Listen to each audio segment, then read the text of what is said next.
For me, as I said, running it wasn't the first sport I would have ran towards, use the pun. It wasn't really, cycling was kind of the sport I fell in love with first, in triathlon, which is the training that I'm prepared for. I was an ex-professional rugby player and a Gaelic footballer, so any type of running I ever did in the past was fast, and it was sprints, and it was anaerobic kind of stuff. And to do long distance running and triathlon, it's the complete opposite. It's about conditioning your muscles to do everything slowly and aerobically. And I think for me, running, I always made excuses for not doing it because I didn't enjoy it, but that's because I didn't understand the power of it. And then when I started running, I realized that it was not a physical thing for me at all. It was an entirely mental thing. And when I ran, whether it was for 50 minutes, whether it was for an hour, whether it was for half an hour, everything else in the world just went out of my head.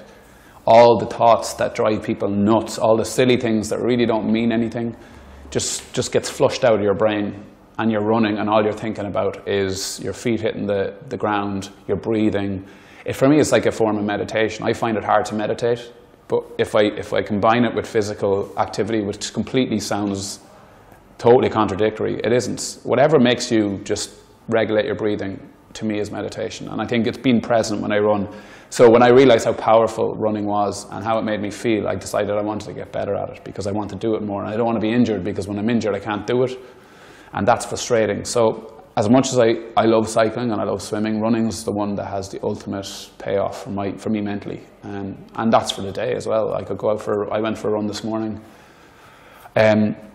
It was a short enough run, but I know for this entire day now I'll feel good, and I'll feel content, and I'll feel relaxed, which is a huge thing for me to say because I don't relax. So I think people need to look beyond the physical attributes of running. There's a huge mental payoff for a lot of people. Some people mightn't get it. I do.